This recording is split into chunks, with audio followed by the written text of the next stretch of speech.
नमस्कार, मैं हूं नीलू और आप देख रहे हैं उत्तराखंड की खबरें। उत्तराखंड में बारिश का येलो अलर्ट अगले 48 घंटे के लिए जारी कर दिया गया है। मौसम विज्ञान केंद्र ने इस अलर्ट को जारी किया है। उत्तरकाशी, चमोली, रुद्रप्रयाग में बारिश की संभावना। पिथौरागढ़, बागेश्वर में भी बारिश का अलर्ट जारी किया गया है। वहीं मैदानी जिलों की बात की जाए तो यहां पर तेज हवाएं चल रही हैं। कई जिलों को गर्मी से राहत मिलने की उम्मीद जताई जा रही है।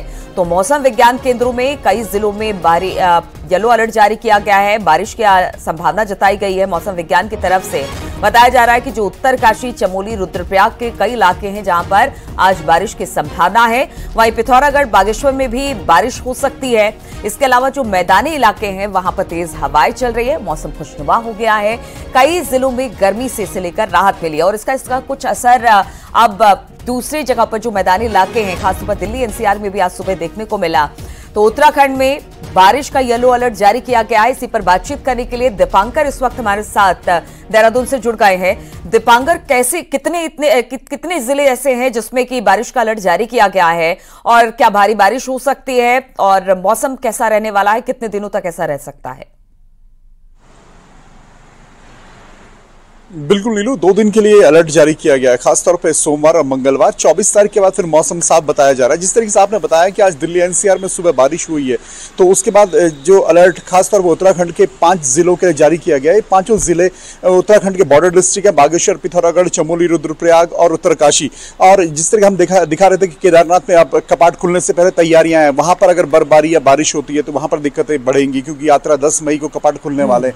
इसके साथ साथ हेमकुंड साहिब, जहां भारी बर्फबारी की वजह तमाम तरह दिक्कतों का सामना करना पड़ता है, तो वहां पर भी अगर आज बर्फबारी 2 दिन के लिए रहती है, बारिश अगर वहां पर होती है तो जाहिर तौर टेम्परेचर गिरेगा और बर्फबारी भी हो सकती है, तो वहां पर भी दिक्कतें बढ़ सकती है। लेकिन हाँ, जंगलों की आग जिसको लेकर ठीक वोटिंग के नेक्स्ट डे यानी 20 तारीख को मुख्यमंत्री ने बैठक भी ली थी कि तमाम जिले, चाहे पिथौरागढ़ जिले की बात करें, बागेश्वर की बात करें, पौड़ी, अल्मोड़ा, तमाम जिलों में जंगलों की आग इस वक्त बड़ी दिक्कत बनी हुई है।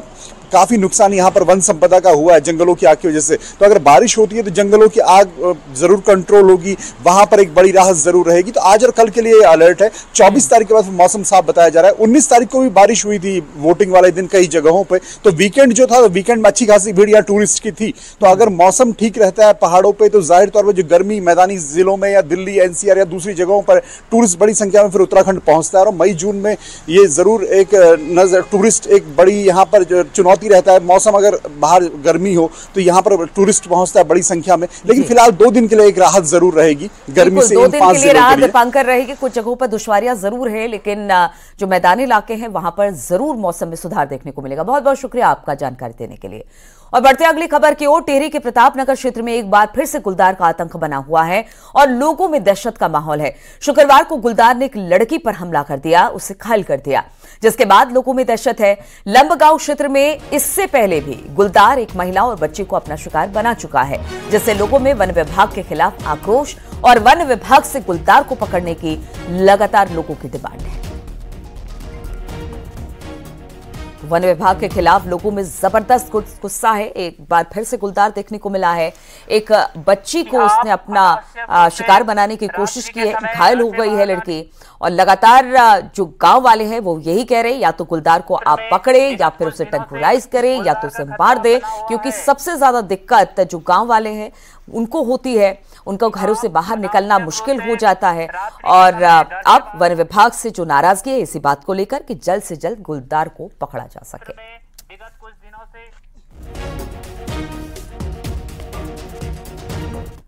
और उत्तरकाशी से खबर लेते हैं, जहां पर गोमुख ट्रैक अभी भी बंद है। बड़े ग्लेशियर आने से बंद हो चुका है गोमुख ट्रैक। ग्लेशियर काटकर रास्ता बनाने की यहां पर कोशिश की जा रही है। गंगोत्री नेशनल पार्क प्रशासन लगातार ग्लेशियर को काटकर ट्रैक बनाने की कोशिश कर रहा है। गोमुख ट्रैक को जल्द खोलने की मांग की जा रही है। ट्रैकिंग से जुड़े जो कारोबारी हैं वो इसकी बराबर मांग कर रहे हैं। तो वहां पर जो गंगोत्री नेशनल हाईवे है वो बंद हो चुका है और इसी को लेकर अब यही कहा जा रहा है कि जल्द से जल्द गोमुख ट्रैक को खोला जाए, क्योंकि जो व्यापारी वहां पर व्यापार करते हैं, जो ट्रैकिंग के लिए लोग आते हैं वो नहीं आ रहे हैं और कारोबारियों को भारी नुकसान उठाना पड़ रहा है। इसलिए उनकी मांग है कि जल्द से जल्द इस ट्रैक को खोला जाए, यहां से ग्लेशियर को हटाया जाए। और बातचीत करने के लिए उत्तरकाशी से बलबीर परमार इस वक्त हमारे साथ जुड़ गए हैं। बलबीर, कितना वक्त हो गया जब यहां पर जो गोमुख के पास का जो ट्रैक है उसे खोला नहीं जा सका है, और अभी भी अगर नहीं खोला जा सका है तो कितना वक्त और लगेगा इसे खोलने में? बिल्कुल, जो गंगोत्री नेशनल पार्क के जो गेट है 1 अप्रैल को खुल गए थे और आज 22वां दिन है और जो गोमुख ट्रैक है पूरी तरह से बंद है। जो अधिकारियों का कहना है कि वहां पे बड़े बड़े हिमखंड आर्क है जिसे काटा जा रहा है और रास्ता बनाया जा रहा है, और जो मौसम है वो भी अनुकूल नहीं है। कई बार बर्फबारी ऊपरी क्षेत्रों में देखने को मिल रही है, बारिश देखने को मिल रही है, जिससे कई बार काम रुक रहा है। और जो ट्रैकिंग से जुड़े जो कारोबारी है उनमें भी आक्रोश है। उनका कहना है कि जल्द से जल्द जो ये ट्रैक है खोला जाए, क्योंकि बड़ी संख्या में जो पर्यटक सैलानी है, पर्वतारोही है, वो बुकिंग ऑनलाइन कर रहे हैं। पर समस्या ये आ रही है कि ये ट्रैक अभी तक खुला नहीं है। जब तक ये ट्रैक खुलता नहीं है, और पार्क प्रशासन के जो अधिकारी है उनका कहना है कि अगले जो 5 से 7 दिन होंगे, जल्द कार्य पूरा करके रास्ते ठीक करके इस ट्रैक को खोल दिया जाएगा। तो उम्मीद की जा सकती है कि आने वाले कुछ दिनों में जो गोमुख ट्रैक है, जिसे काफी पसंद किया जाता है, देश विदेश के जो पर्यटक है, जो पर्वतारोही है, वो यहाँ पहुंचते हैं। तो अधिकारियों का जिस तरह से कहना है कि कार्य युद्ध स्तर पे चल रहा है, जल्दी ही यानी बलवीर, जो ये मार्ग है सही कर दिया जाएगा। खोलने पर मौसम की पड़ रही है, यानी मौसम सुधर नहीं रहा है, इस वजह से ये दिक्कतें आ रही हैं। अगर मौसम ठीक ठाक रहा तो जल्द इसे खोल लिया जाएगा, लेकिन लगातार ऊपर बर्फबारी हो रही है जिसकी वजह से दिक्कत आ रही है। बिल्कुल, जो मौसम है वो लगातार पल पल ऊपरी क्षेत्रों में बदल रहा है। हमने पिछले 8 से 10 दिन की बात करें तो लगातार मौसम बारिश और बर्फबारी ऊपरी क्षेत्रों में देखने को मिली है। तो मौसम सबसे बड़ा खलल डाल रहा है। अगर मौसम ठीक रहता है तो अधिकारियों का कहना है कि जल्द इस मार्ग को, जो ये ट्रैक है, खोल दिया जाएगा। तो मौसम पे भी काफी कुछ डिपेंड रहेगा। पर फिलहाल अधिकारियों का जो बयान है, अगले 5 से 7 दिन में इस जो ट्रैक है इसको खोल दिया जाएगा। जी ठीक है बलवीर, बहुत बहुत शुक्रिया आपका जानकारी देने के लिए। तो ट्रैक को बहुत जल्द खोल दिया जाएगा, 5 से 7 दिन का वक्त और लगेगा, और जो सैलानी यहां पर आना चाहते हैं उनको अभी थोड़ा इंतजार और करना पड़ेगा। पिथौरागढ़ से इस वक्त बड़ी खबर आ रही है, यहां पर बड़ा हादसा हो गया है। जीप गहरी खाई में गिर गई है। हादसे में 4 लोगों की मौत बताई जा रही है, 4 लोग गंभीर रूप से घायल बताए जा रहे हैं। बारात से लौट रहे थे ये जीप सवार, जिस जीप का एक्सीडेंट हुआ है चमाली रोड पर यह हादसा बताया जा रहा है। तो पिथौरागढ़ में जीप गहरी खाई में गिर गई है, 4 लोगों की मौत हो गई है, जबकि 4 लोग इसमें घायल बताए जा रहे हैं। बताया जा रहा है कि जो घायल हैं उनको काफी गंभीर चोटें आई हैं। बारात से ये जीप लौट रही थी और ये सभी लोग एक शादी से लौटते बताए जा रहे थे। चमाली रोड के पास ये हादसा हुआ है। फिलहाल रेस्क्यू का काम शुरू करने की कवायद चल रही है, लेकिन बताया जा रहा है कि बड़ा हादसा हुआ है। जीप खाई में गिरी है, 4 लोगों की इसमें मौत हो गई है, 4 इस वक्त गंभीर रूप से घायल हैं। और ये सभी लोग किसी शादी से लौट रहे थे, किसी बारात से लौट रहे थे जब ये घटना हुई है। विजय वर्धन उपरेती फोन लाइन पर हमारे साथ जुड़ गए हैं। विजय, क्या जानकारी मिल रही है इसे लेकर? जी मैं आपको बताऊं, आज सुबह का तकरीबन 4 बजे का ये घटना बताई जा रही है। बताया जा रहा है कि बारात से लोग लौट रहे थे। बीती रात को बारात गई थी चमाली क्षेत्र में, और एकाएक ये रोड से तकरीबन 100 मीटर गहरी खाई में ये जीप गिरी है, जिस कारण 4 लोगों की मौत हुई है। 4 लोग गंभीर रूप से घायल हैं। घायलों को जिला अस्पताल यहाँ पर लाया जा रहा है। हालांकि अभी हादसे के कारणों का ठीक पता नहीं चल रहा, लेकिन ये माना जा रहा है क्योंकि वो रोड भी काफी सक्रिय है, तो कहीं ना कहीं ये भी एक वजह हो सकती है कि जिस कारण ये हादसा हुआ है। तो एक तरीके से ये कह सकते हैं जो शादी का पूरा माहौल था एक तरीके गमगीन हुआ है। 4 लोगों की दर्दनाक यहाँ पर मौत हुई है। जी, और जो गंभीर रूप से घायल हैं, क्या उनको अस्पताल में पहुंचा दिया गया, रेस्क्यू कर लिया गया सभी का? जी, 4 लोगों को रेस्क्यू यहाँ पर घायलों को कर लिया गया है। डेड बॉडीज को मॉर्चुरी में लाया जा रहा है, और जो घायल है उनको जिला अस्पताल यहाँ पर लाया जा रहा है। अभी डॉक्टर उनकी जांच कर रहे हैं कि किस स्तर पर ये चोटें इनको लगी। अगर कोई और गंभीर होगा तो उसे हायर सेंटर रेफर किया जाएगा। जी, और कुछ जानकारी मिल पा रही है कहाँ के रहने वाले थे विजय? जी, ये बताया जा रहा है कि पिथौरागढ़ मुख्यालय के पास का ये इलाका है, तकरीबन 30 किलोमीटर दूर का ये इलाका है जो चमाली का इलाका है। तो वहाँ ये बारात गई थी और पिथौरागढ़ के पास ही से ये लोग गए थे बारात में। आसपास के ही लोग बता रहे हैं, मुख्यालय के आसपास के ये लोग हैं जो इस पूरी बारात में शामिल होने के लिए गए थे। तो मरने वालों में सारे पुरुष ही हैं या फिर महिलाएं भी शामिल हैं इसमें? देखिए, अभी ये ठीक ये जानकारी अभी नहीं मिली है, क्योंकि पहले सुबह का ये मामला था। पहला जो रेस्क्यू यहाँ पर चलाया गया, किसी तरीके से घायलों को जिला अस्पताल पहुंचाया जा रहा है। अभी पूरी जो डिटेल जानकारी अभी नहीं पहुंची। ठीक है विजय, और अधिक जानकारी हम जैसे ही आप जुटा लेते हैं वैसे हम एक बार फिर से आपसे अपडेट लेंगे। फिलहाल बहुत बहुत शुक्रिया आपका जानकारी देने के लिए।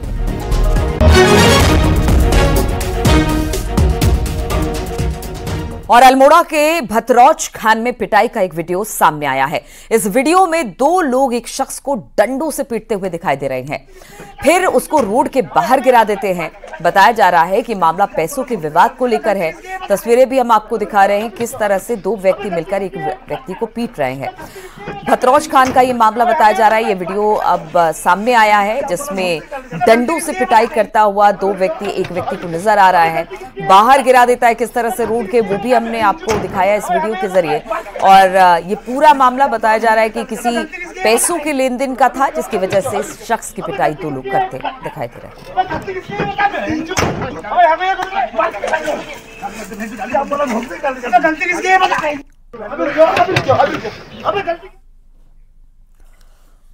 और सीएम पुष्कर सिंह धामी रविवार को गाजियाबाद में बीजेपी प्रत्याशी अतुल गर्ग के समर्थन में व्यापारी सम्मेलन में शामिल होने पहुंचे।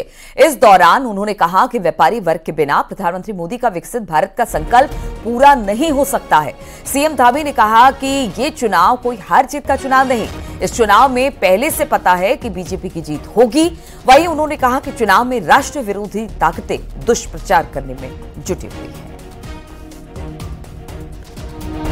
भाइयों बहनों, मेरा मानना है कि व्यापारी वर्ग के बिना जो हमारे प्रधानमंत्री जी का संकल्प है, विकसित भारत का संकल्प, वो विकसित भारत का संकल्प भी तभी पूरा होगा जब व्यापारी भाई इसमें अपना योगदान देंगे। कि ये चुनाव हार जीत का चुनाव बिल्कुल नहीं है। इस चुनाव में पहले से डिसाइड है। आप देखिए, देश के अंदर ये बात अलग है, कुछ राष्ट्र विरोधी शक्तियां जो हमारे देश को नहीं चाहते हैं, चीन नहीं चाहता, पाकिस्तान नहीं चाहता, जो देश भारत को आगे बढ़ते हुए नहीं देखना चाहते, वो आप देख रहे होंगे आजकल फेसबुक पर, सोशल मीडिया पर, डिजिटल मीडिया पर तमाम प्रकार से कहीं ना कहीं भ्रम फैलाने का प्रयास कर रहे हैं, जो नेगेटिविटी हो सकती है उसको लाने का प्रयास कर रहे हैं। क्योंकि जो भी हमारी राष्ट्र विरोधी शक्तियां हैं, वो शक्तियां कतई नहीं चाहती कि मोदी जी प्रधानमंत्री बने।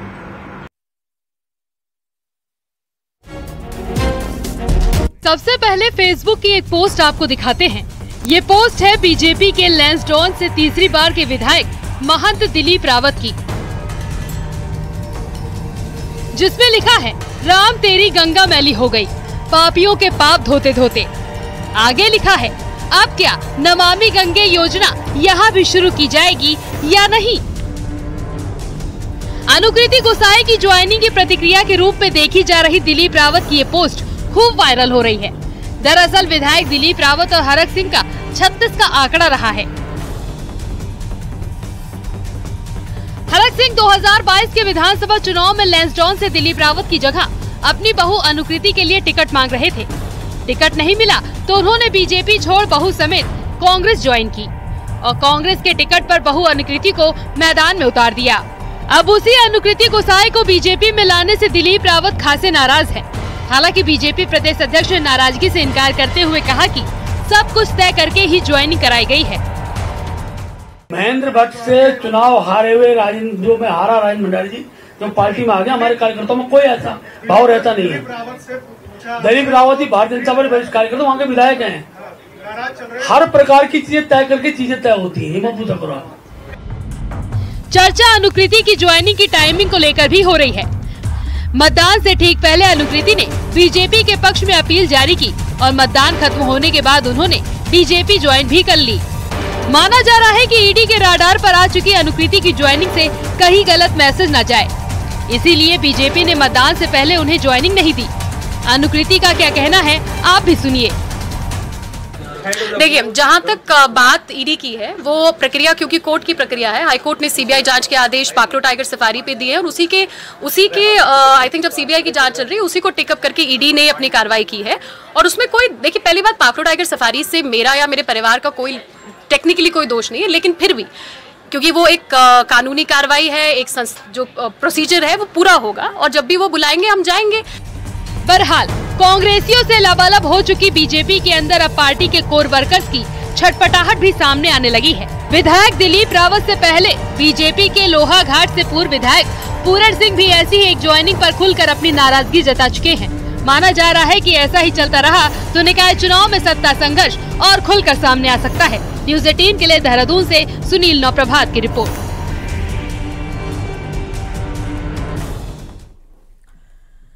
और उधर अनुकृति गोसाई की कांग्रेस छोड़कर बीजेपी ज्वाइन करने पर कांग्रेस ने भी चुटकी ली है। कांग्रेस प्रवक्ता सुजाता पॉल ने कहा कि कांग्रेस ने उनको टिकट दिया, वो हार गईं। उसके बाद जनता के बीच रहकर उन्होंने कोई काम नहीं किया, सिर्फ बैरिकेडिंग के ऊपर चढ़कर फोटो ही खिंचवाई है। अनुकृति गोसाई जी जो कांग्रेस पार्टी में आई, अपने ससुर हरक सिंह रावत जी के साथ उनको टिकट दिया, वो हार गईं। लेकिन उन्होंने जनता के बीच में रहकर क्या कार्य किया? हाँ, ये जरूर है कि जब बैरिकेड लगा तो वो उचक कर उस पे चढ़ गई और फोटो उन्होंने खिंचवा ली। और उत्तराखंड में लोकसभा चुनाव के लिए मतदान खत्म होने के बाद सियासी पार्टियों के आगे अब निकाय चुनाव की अगली बड़ी चुनौती खड़ी हो गई है। सिर्फ निकाय चुनाव ही नहीं बल्कि 2 विधानसभाओं के उपचुनाव भी इस दौरान फेस करने होंगे। इस पर दिखाते हैं आपको एक रिपोर्ट।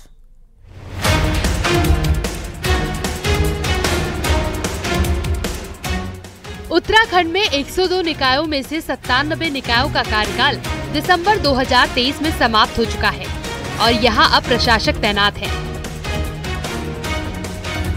लेकिन प्रशासकों का भी कार्यकाल 1 जून को खत्म हो रहा है। ऐसे में अब अगला चुनाव स्थानीय निकायों का होगा।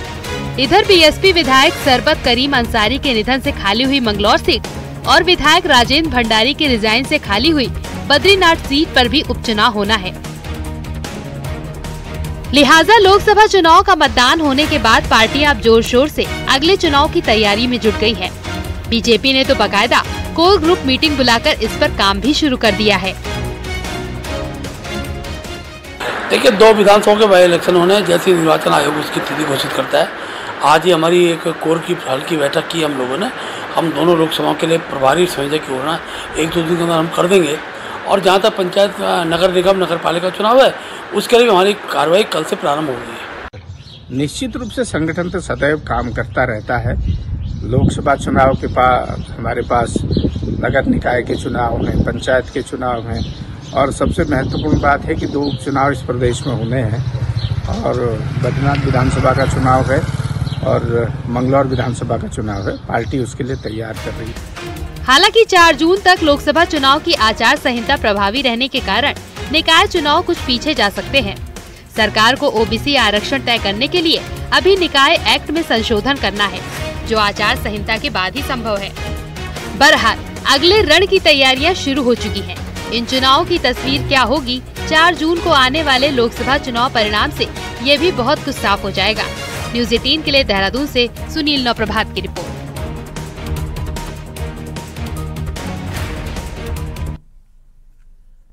और कुमाऊं को पर्यटन से जोड़ने के लिए मानसखंड ट्रेन शुरू होने जा रही है। ये ट्रेन पुणे के सैलानियों को लेकर टनकपुर पहुंचेगी और इसके बाद रोड की मदद से सैलानी कुमाऊं के सभी धार्मिक और पर्यटक स्थलों को घूम पाएंगे। मानसखंड ट्रेन 24 अप्रैल से शुरू होने जा रही है। इस ट्रेन की मदद से कुमाऊं पहुंचने वाले सैलानी 7 दिन 6 रात पहाड़ों पर गुजारेंगे। इस दौरान सैलानियों को पूर्णागिरि, हट कालिका, पाताल भुवनेश्वर, मायावती आश्रम, जागेश्वर धाम, चिताई मंदिर, कसार देवी और नैना देवी के दर्शन करने का प्लान तैयार किया गया है। ये ट्रेन साल भर पुणे से टनकपुर तक सैलानियों को लाएगी। पुणे से टनकपुर के लिए मानसखंड एक्सप्रेस चलाई जा रही है, जिसमें 2 यात्रियों के दल का यहाँ आने का प्लान है। ये पूरा कुमाऊं भ्रमण करेंगे। पिथौरागढ़ में लगभग टेंटेटिव जो डेट है वो 25-26 है। वो टनकपुर से होते हुए टनकपुर चंपावत से होते हुए पिथौरागढ़ में प्रवेश करेंगे। और उत्तराखंड में लोकसभा चुनाव की वोटिंग हो चुकी है और अब पहाड़ में चुनौती पर्यटन सीजन को लेकर है। व्यवस्थाएं अब तक नहीं बन पाई है तो पर्यटन कारोबारी हैं वो काफी चिंतित दिखाई दे रहे हैं।